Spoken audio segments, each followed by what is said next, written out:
Hello listener, मैं आपकी writer अनी उर्फ अनामिका उम्मीद करती हूँ स्टोरी आप लोगों को पसंद आ रही होगी। अपनी राय आप लोग कमेंट सेक्शन में जरूर बताएं। ऑडियो में किसी तरह की परेशानी हो तो माफ करिएगा, यह मेरी नहीं एआई की आवाज है। चैप्टर 21, वफा की सजा। जहाँ विदर्भ बेचैनी से अपनी हर एक मुमकिन कोशिश कर रहा था गरिमा को ढूंढने की, तो वहीं गरिमा बैंगलोर में आदित्य के साथ रह रही थी। आदित्य उसका बहुत ही ख्याल रखता और वो दोनों एक अच्छा वक्त बिता रहे थे। तो दूसरी तरफ सिया और अगस्त्य, इन दोनों की शादी की तैयारियां तो शुरू हो चुकी थी, मगर दोनों में से किसी को भी इस शादी में कोई दिलचस्पी नहीं थी। तो वही वंश ने भी वैदेही के लिए मुश्किलें खड़ी करना शुरू कर दिया था। अपने पावर और इन्फ्लुएंस में लगभग वैदेही को बॉयकॉट करवाने की तैयारी कर ली थी। इस बारे में वैदेही को अब तक पता नहीं चला था। वैदेही ने अपने बिजनेस प्लान्स कई कंपनीज को भेजे थे और वो उनके रिस्पॉन्स का वेट कर रही थी, जिसके कारण अभी उसके पास करने के लिए कुछ खास नहीं था। इसलिए फिलहाल उसने एक इंस्टीट्यूट में पढ़ाना शुरू कर दिया था और उसी इंस्टीट्यूट का अकाउंट डिपार्टमेंट भी वो हैंडल कर रही थी। इससे वो अपना खर्च निकाल रही थी। वैदेही इस वक्त अपने ऑफिस के कैबिन बैठी हुई थी और अभी अभी उसका काम खत्म ही हुआ था। उसने हाथों को पीछे करके अंगड़ाई ली और अभी थकान दूर की। उसने एक नज़र अपने फोन की तरफ देखा और उसकी कॉल और मैसेज सेक्शन को स्क्रॉल किया।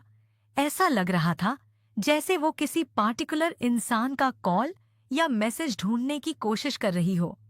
वह यह अक्सर ही किया करती थी। दिन इसी तरह बीत रहे थे और कब महीना गुजर गया पता तक नहीं चला।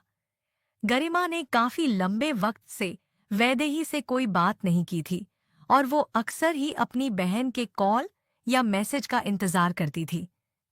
उसे नहीं पता था कि गरिमा कहाँ है, क्या कर रही है, किसके साथ है। ये कहना सही होगा कि वैदेही को गरिमा की जिंदगी के बारे में कुछ भी पता न पहले कभी था न आज है, और यही कारण था कि वो विदर्भ को भी नहीं जानती थी। वो दोनों कभी नहीं मिले थे और नहीं। बातचीत के दौरान गरिमा ने विदर्भ का नाम वैदेही को बताया था। विदर्भ की तलाश हुई शुरू हो चुकी थी। वो किसी भी हालत में वैदेही को ढूंढना चाहता था। अब वो उसकी इकलौती उम्मीद थी। तो वही काफी देर तक स्क्रॉल करने पर भी जब वैदेही को गरिमा का कोई भी कॉल या मैसेज नहीं दिखाई दिया, उसने मायूस होकर अपना फोन नीचे रख दिया और कंप्यूटर पर फिर से काम करना शुरू कर दिया। मगर अब वो अपना स्टार्टअप प्लान, उसका स्टेटस अपने कंप्यूटर में चेक कर रही थी। इस दौरान उसने कई कंपनी से कनेक्ट किया था और तभी स्क्रॉल डाउन करते हुए उसने आचार्य कंग्लोमरेट को भी अपना बिजनेस प्लान भेज दिया। वैदेही ने सारा काम खत्म किया और ऑफिस से बाहर चली गई। अभी अभी इंस्टीट्यूट से बाहर आई ही थी कि तभी उसका फोन रिंग हुआ। उसने कॉलर आईडी चेक की तो ये सना का कॉल था। सना का कॉल देखकर बेमन से वैदेही ने फोन उठा दिया। वैदेही अब भी थोड़ा नाराज थी, क्योंकि वो वंश के साथ हुए अपने एनकाउंटर को अभी तक भूली नहीं थी और पिछली बार पब में वैदेही ने सना की वजह से काफी ज्यादा प्रॉब्लम भी फेस कर ली थी। वैदेही की फोन उठाते ही बेलगाम घोड़े की तरह सना की जुबान चलने लगी। क्या तुझे पता चला? मैं तो सुनकर ही शॉक हो गई। मैंने एक्सपेक्ट ही नहीं किया था कि वो ऐसा कुछ कर सकती है। वैदेही ने इरिटेट होकर कहा। क्या और किसके बारे में कह रही है? साफ साफ कहेगी, किसने क्या कर दिया है? वैदेही की बात पर सना ने कहा। यार, मैं सिया की बात कर रही हूँ, सिया शादी कर रही है। वैदेही ने लापरवाही से कहा। तो इसमें ऐसा भी क्या हो गया? शादी कर रही है तो आज नहीं तो कल उसे शादी तो करनी ही थी, तो कर रही है तो क्या हो गया? वैदेही की बात पर सना ने दांत पीस कर कहा। क्योंकि वो अजिंक्य से नहीं किसी और से शादी कर रही है, और अजिंक्य से भी मैंने कांटेक्ट करने की कोशिश की बट उससे कर नहीं पा रही हूँ। कांटेक्ट नंबर ऑफ आ रहा है, पता नहीं क्या हुआ। सना की बात पर वैदेही ने हैरान होकर कहा। व्हाट? क्या तू मजाक कर रही है? अगर ये एक मजाक हुआ ना तो अच्छा नहीं होगा। वैदेही की बात पर सना ने कहा। बिल्कुल भी नहीं, मैं तो खुद हैरान हूँ यह सब कुछ सुनकर और जानकर। और इतना ही नहीं, सिया किसी और से शादी कर रही है। उसकी शादी अजिंक्य से नहीं हो रही है। सना की बात पर वैदेही ने कहा, अच्छा ठीक है, मैं सिया से बात करती हूँ। पता तो चले आखिर ऐसा भी क्या हुआ है। और तू अजिंक्य को कांटेक्ट करने की कोशिश कर। वैदेही की बात पर सना ने अपनी हामी भरी। अपनी बात कहने के बाद वैदेही ने तुरंत ही कॉल कट कर दिया था और तुरंत ही एक नंबर डायल करने लगी। उसने सिया को कॉल लगाया था, मगर सामने से सिया ने कॉल नहीं उठाया। तब उसने सिया के घर की लैंडलाइन पर फोन कर दिया।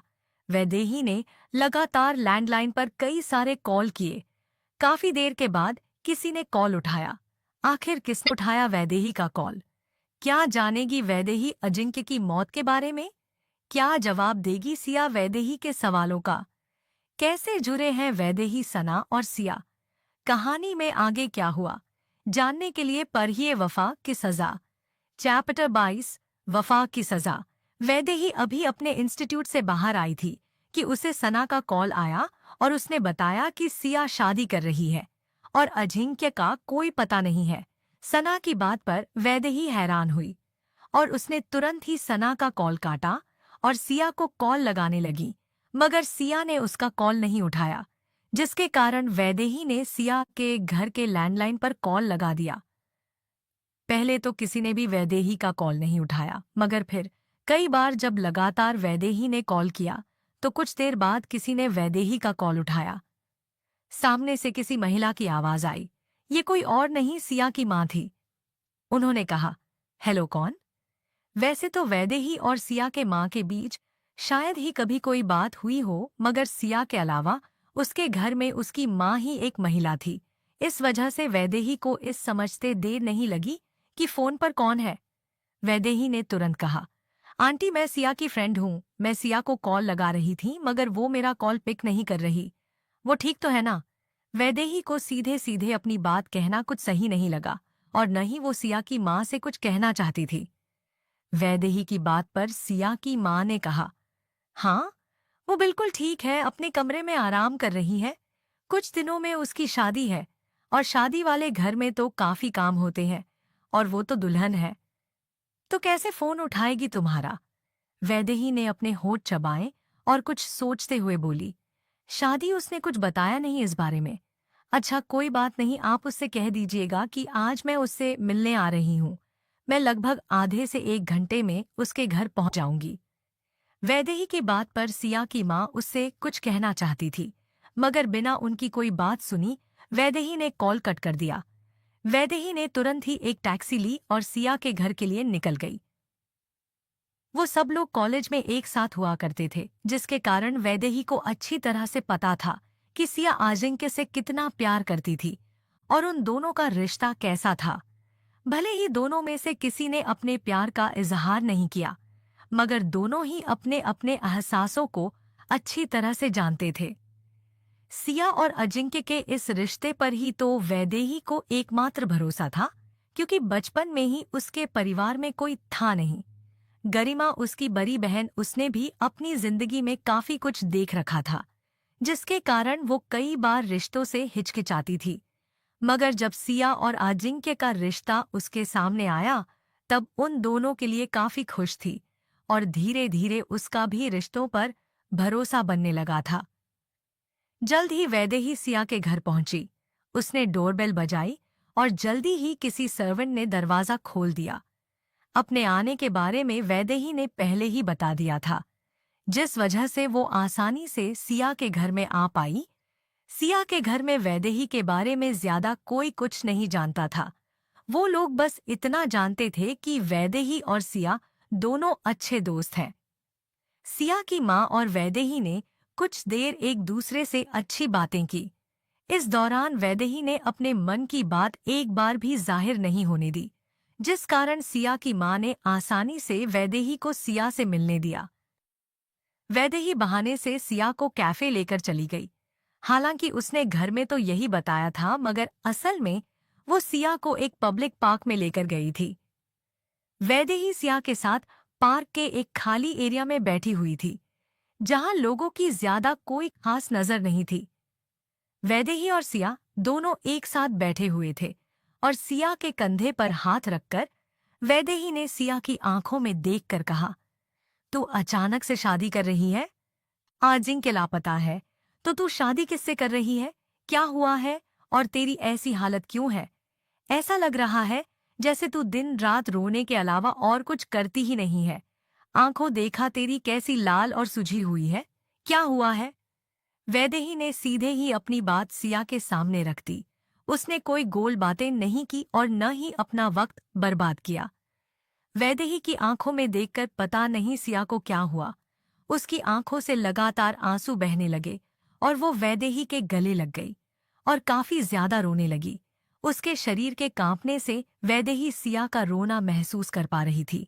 सिया बिना आवाज के बस कांपते हुए रो रही थी। कुछ देर तक वैदेही ने सिया की पीठ को सहलाया और उसे शांत किया और फिर खुद से अलग करके सिया का चेहरा अपने हाथों में थाम कर कहा, क्या हुआ है? अब मुझे डर लग रहा है। क्या शादी जबरदस्ती हो रही है? और अजिंक्य कहाँ है? सिया ने रोते हुए कहा, मार डाला, उन लोगों ने अजिंक्य को मार डाला, सब कुछ खत्म कर दिया। कहकर सिया वापस वैदेही के गले लगकर बेतहाशा रोने लगी। तो वही ये बात सुनकर वैदेही का माइंड पूरी तरह से ब्लैंक हो चुका था। वह पूरी तरह शॉक्ड थी। क्या जाने कि वैदेही अजिंक्य की मौत का पूरा सच, अजिंक्य की मौत का सच जानकर कैसे रिएक्ट करेगी वैदेही? क्या अब सिया वैदेही को अपनी शादी का पूरा सच बताएगी? कहानी में आगे क्या हुआ जानने के लिए पढ़िए वफा की सजा, चैप्टर 23, वफा की सजा। वैदेही के सवाल करने पर सिया ने रोते हुए जवाब दिया। सिया का जवाब सुन और अजिंक्य की मौत के बारे में जानकर वैदेही शॉक हो गई। उसका माइंड पूरी तरह से ब्लैंक हो चुका था। सिया वैदेही के गले लगकर काफी ज्यादा रो रही थी। वैदेही ने खुद को संभाला और फिर सिया को संभालकर चुप कराने की कोशिश करने लगी।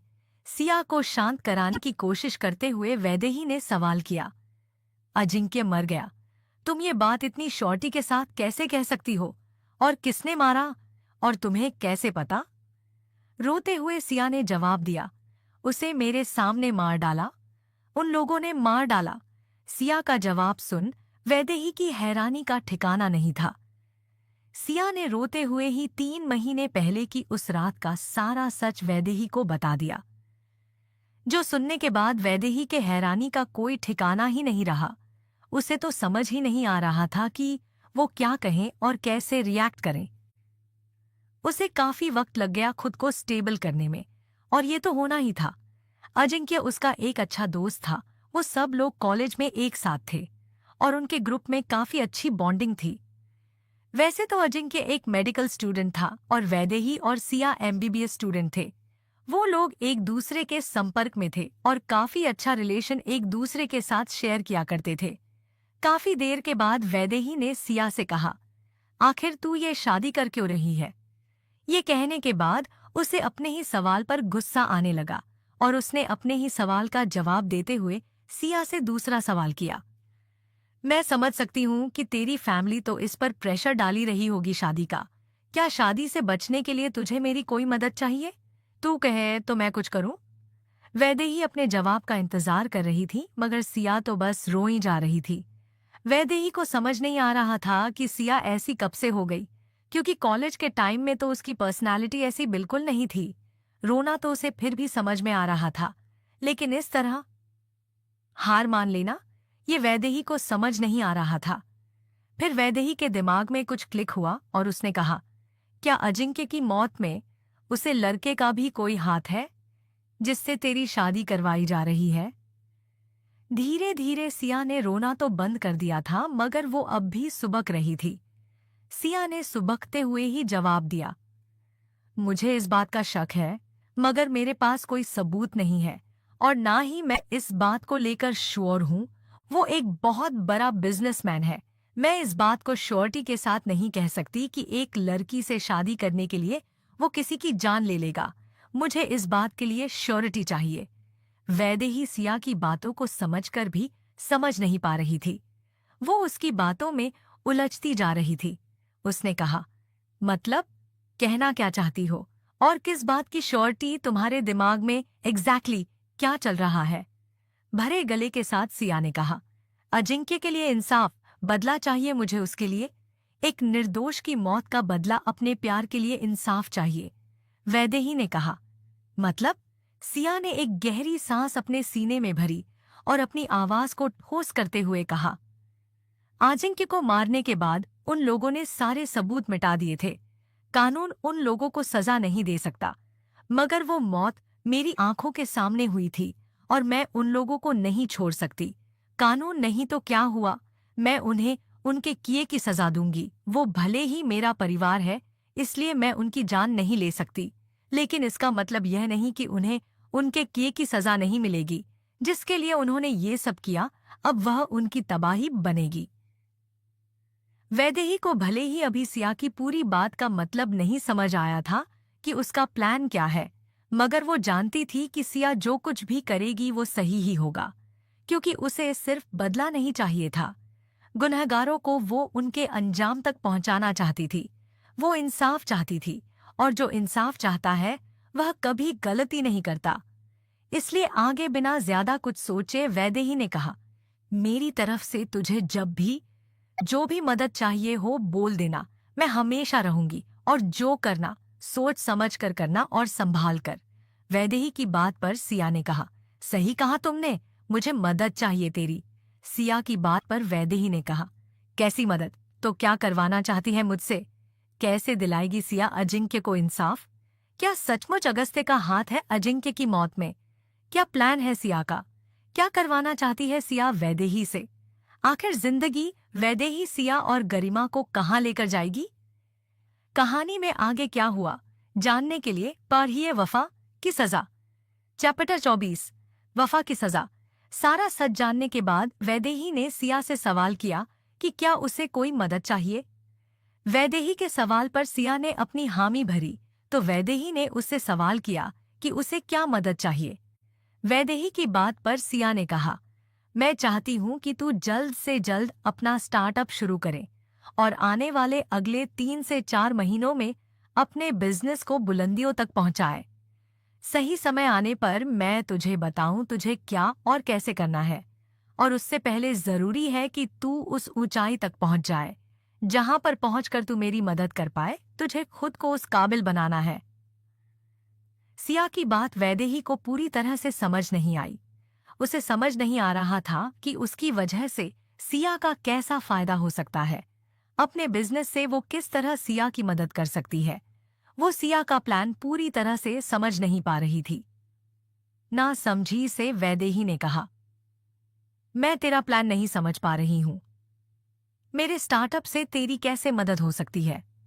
वैदेही के सवाल पर सिया ने कहा, फिलहाल मैं ऐसी कंडीशन में नहीं हूं कि तुझे सब कुछ विस्तार से समझाओ, क्योंकि मुझे शक है कि हम अब भी मेरे फैमिली की नज़र में हैं। मुझे नहीं लगता वो लोग मुझे यूं ही तेरे साथ अकेला छोड़ देंगे।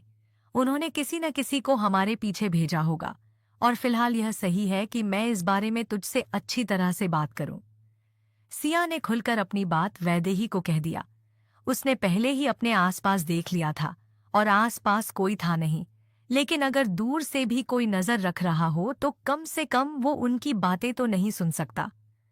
वैदेही ने सिया की बात को समझते हुए एक गहरी सांस ली, और फिर वो दोनों ही कुछ पल वहां और बैठे, और फिर वैदेही ने सिया को उसके घर छोड़ दिया।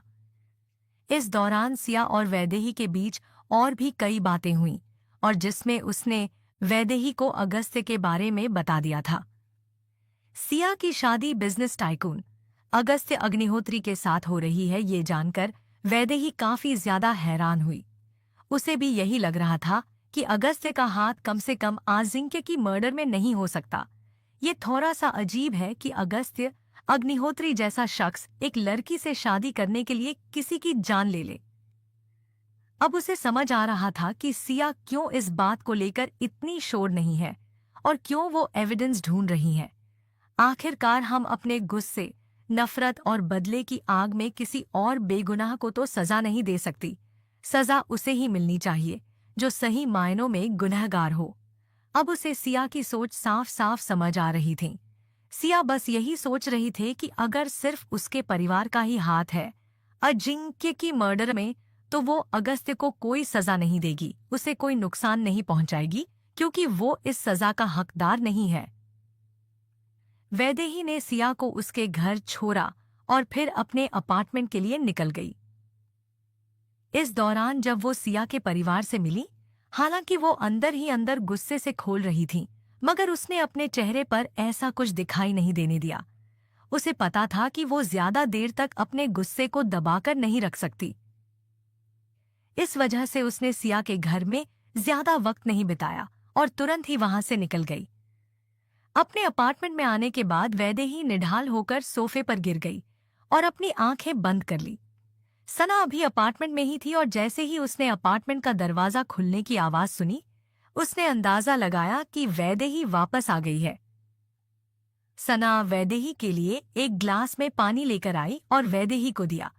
वैदेही ने पूरा पानी खत्म किया और ग्लास टेबल पर रख दिया। कुछ देर रुककर सना ने उससे सवाल किया तो वैदेही ने सारी बात सना को बताई, जो जानकर सना भी शॉक हो गई। और अब दोनों ही सिया की मदद करना चाहते थे और वैदेही ने डिसाइड कर लिया था कि वो वही करेगी जैसा कि उसे सिया ने कहा है। सना से बात कर वैदेही फ्रेश होने चली गई और फिर अपना लैपटॉप निकालकर बैठ गई। बस अपने प्रेजेंटेशन और सारी मेल का रिस्पांस चेक करना था। लगभग सभी कंपनियों ने उसके प्रपोजल को रिजेक्ट कर दिया था। सभी की तरफ से रिजेक्शन का मेल आ चुका था। ये देखकर वैदेही काफी ज्यादा निराश हो गई थी और ये तो होना ही था। वंश ने सीधे ही वैदेही को एक तरह से ब्लैकलिस्ट जो कर दिया था और वैदेही इस बात से अनजान थी। वैदेही काफी परेशान हो गई, जहां एक तरफ उसकी एक दोस्त को उससे मदद चाहिए, जिसके लिए उसे अपना बिजनेस जल्द से जल्द स्टार्ट करके उसे ऊंचाइयों तक पहुंचाना है, तो वहीं कोई भी कंपनी उसके प्रपोजल में इंटरेस्टेड ही नहीं है, उसके स्टार्टअप में इन्वेस्ट ही नहीं करना चाहती है। इन सारे रिजेक्शन मेल को देखकर वैदेही ने अपना सिर पकड़ लिया और उसे समझ ही नहीं आ रहा था कि आखिर ये क्यों हुआ। आखिर कमी कहाँ है, वैदेही अब इस बारे में सोचने लगी थी। स्ना भी उसके पास ही बैठी हुई थी और वो दोनों निराश हो गए थे। दोनों का ही दिमाग काम करना बंद कर चुका था। तभी वैदेही के लैपटॉप से एक नोटिफिकेशन बेल बजी, जिसे सुनकर वैदेही ने कहा, एक और रिजेक्शन मेल गया। वैदेही ने यह बात लैपटॉप की तरफ देखे बिना ही कह दी थी। वैदेही की बात सुनकर सना ने कहा, फिर भी एक बार चेक कर ले, पता तो चले इस बार कौन सी कंपनी का रिजेक्शन मेल है। सना की बात पर वैदेही ने लैपटॉप की तरफ देखा और उस मेल को देखते ही वैदेही की आंखें बड़ी हो गईं और वो अचानक से ही उछलकर खड़ी हो गई। उसके चेहरे पर उसका शौक साफ था। किसका मेल आया है वैदेही के पास? क्या है उस मेल में? क्या है वैदेही के हैरानी का कारण? कहानी में आगे क्या हुआ जानने के लिए पढ़िए वफा की सजा। चैप्टर 25, वफा की सजा। सना के कहने पर बेमन से वैदेही ने जब लैपटॉप देखा तो वह लैपटॉप देखकर हैरान हो गई और उछलकर सोफे से खड़ी हो गई। उसे तो अपनी आंखों पर विश्वास ही नहीं हो रहा था। ये आचार्य कॉन्ग्लोमरेट की तरफ से था और इसके अकॉर्डिंग आचार्य कॉन्ग्लोमरेट के सीईओ के साथ वैदेही की मीटिंग फिक्स कर दी गई थी। आचार्य कॉन्ग्लोमरेट ने वैदेही के प्लान में अपना इंटरेस्ट दिखाया था और इसमें इन्वेस्टमेंट के लिए भी हाँ कर दी थी, मगर उससे पहले वैदेही की आचार्य कॉन्ग्लोमरेट के सीईओ के साथ एक मीटिंग थी। वैदेही की मीटिंग ऑलरेडी सीईओ के साथ फिक्स कर दी थी और यही उसकी हैरानी का कारण था, क्योंकि ये एक ऑथराइज्ड कंपनी थी और काफी सारे रूल्स एंड रेगुलेशंस के बाद किसी भी कंपनी के सीईओ के साथ मीटिंग फिक्स होती है। लेकिन यह मीटिंग ऑलरेडी फिक्स की जा चुकी थी, जिसके बारे में इंफॉर्मेशन उस मेल में था। वैदेही की मीटिंग आचार्य कॉन्ग्लोमरेट की सीईओ और प्रेसिडेंट मनस आचार्य के साथ फिक्स हो चुकी थी। वैदेही और सना की तो खुशी का कोई ठिकाना ही नहीं था। वो इतनी ज्यादा खुश हो चुकी थी कि वहीं पर उछलते कूदते डांस करने लगी थी। काफी देर तक यूं ही नाचने गाने के बाद दोनों दोस्तों ने एक दूसरे को गले लगाया और फिर होने वाली मीटिंग की तैयारियों में लग गई। ये मीटिंग काफी इम्पोर्टेंट थी और अगर इस मीटिंग में कोई भी प्रॉब्लम हो जाती तो उनके स्टार्टअप में इन्वेस्ट करने वाला कोई नहीं है। उन दोनों ने काफी देर रात तक बैठकर काम किया और काम करते हुए ही वो कब सो गई, उन्हें पता भी नहीं चला। दूसरी तरफ विदर्भ का घर। विदर्भ अपने बेडरूम से अटैच रूम में था। इस रूम में सिर्फ गरिमा की तस्वीरें ही थीं, जिसमें से कुछ तस्वीरों में गरिमा बच्चों के साथ थी, कुछ में वो विदर्भ के साथ थी। उसके चेहरे की खुशी और आंखों की चमक देखते ही बन रही थी। वही एक तरफ की दीवार पर एक बड़ी सी पोर्ट्रेट स्टाइल में एक तस्वीर थी, जिसमें गरिमा का मुस्कुराता हुआ चेहरा था और उसके बाल कुछ लहरा रहे थे। गरिमा उस तस्वीर में इतनी प्यारी लग रही थी कि उसकी खूबसूरती देखते बन रही थी। विदर्भ के हाथ में शराब का एक गिलास था और वो गरिमा के उसी तस्वीर पर हाथ फेरते हुए एक के बाद सीप लिए जा रहा था। वह गरिमा की तस्वीर पर ऐसे हाथ फेर रहा था जैसे खुद गरिमा उसके सामने खड़ी हो। उस तस्वीर से बातें करते हुए विदर्भ ने कहा, मैं कैसे भूल गया था गरिमा, तुम्हारी बहन। तुम मुझसे भाग सकती हो, अपने बच्चों से मिलना भी छोड़ सकती हो, मगर अपनी बहन, तुम अपनी बहन के पास हो सकती हो, मैंने क्यों नहीं सोचा तुम उसके साथ हो। उस तस्वीर से बात करते हुए विदर्भ लगातार ड्रिंक किया जा रहा था और वो पूरी तरह से नशे में डूब चुका था। वो इतना ज्यादा नशे में आ चुका था कि अब तो उसकी आंखें भी धुंधली होने लगी थीं और उसका दिमाग भी काम करना बंद कर चुका था। वो नशे की हालत में ही बरबस रहा भी एक परछाई उसके सामने उभरी और वो आंखें खोलकर उस परछाई को साफ साफ देखने की कोशिश करने लगा।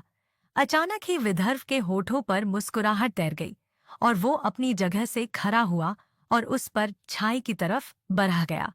आगे बढ़ते हुए विदर्भ ने कहा, गरिमा, तुमने मुझे माफ कर दिया, तुम नहीं जाओगी ना? मुझसे दूर मत जाओ गरिमा, मेरे पास आओ। विदर्भ ये सब कहे जा रहा है और लड़खड़ाते हुए आगे बढ़ रहा।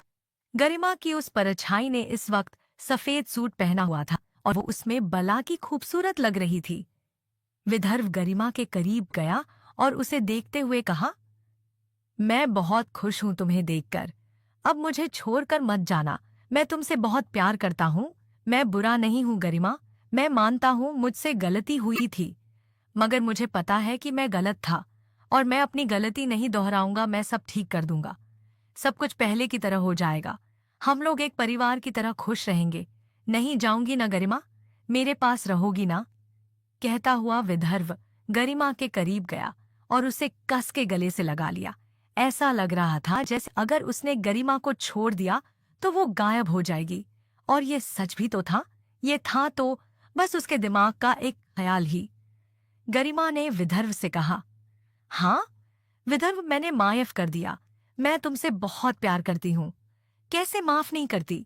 गलती हुई तुमसे, तुम्हें उस गलती का एहसास है, मगर यह तुम्हें अपनी क्या हालत बना ली है। मैंने ऐसा तो कभी नहीं चाहा था। गरिमा की आंखों में नमी उतर गई तो विदर्भ ने भी मजबूती से उसके हाथों को थाम लिया। गरिमा के गले लगाकर विदर्भ ने कहा, तुम मेरे साथ रहो, मैं सब छोड़ दूंगा। तुम नहीं थी तो सब खराब हो गया। गरिमा ने विदर्भ के चेहरे पर हाथ फेरा, आंखों में हल्की नमी के साथ कहा, इतना काफी है, हम दोनों हमेशा साथ रहेंगे। मैं तुम्हें छोड़कर कहीं नहीं जाऊंगी। गरिमा तो पहले भी विदर्भ की थी, आज भी है और आगे भी रहेगी, मगर यह सिर्फ तब होगा जब तुम अपना वादा नहीं तोड़ोगे। तुम्हें यह सब छोड़ना होगा विदर्भ, या फिर तुम्हें मुझे भूलना होगा। आगे तुम खुद डिसाइड कर लो। गरिमा की इन बातों को सुनकर विदर्भ के दिल में एक अलग सा सुकून तैर गया और उसने गरिमा को खुद से थोड़ा दूर किया और उसके माथे पर अपने होंठ रख दी। फिर विदर्भ ने धीरे से उसकी आंखों को चूमा और फिर उसके गालों को। गरिमा के होठों पर भी एक मुस्कुराहट थी और उसके चेहरे पर सुकून। विदर्भ ने धीरे से गरिमा के होठों पर अपने होंठ रखे और उसने उस एक पल में अपने हर एक जज्बात को उस किस में डाल दिया था। क्या विदर्भ का यह ख्याल कभी होगा सच? आखिर वंश के कहने के बाद भी क्यों आचार्य कॉन्ग्लोमरेट ने वैदेही के प्रोजेक्ट में इंटरेस्ट दिखाया? कौन है मनस आचार्य? वैदेही की ये मीटिंग कैसी रहेंगी? कहानी में आगे क्या हुआ जानने के लिए पढ़िए वफा की सजा।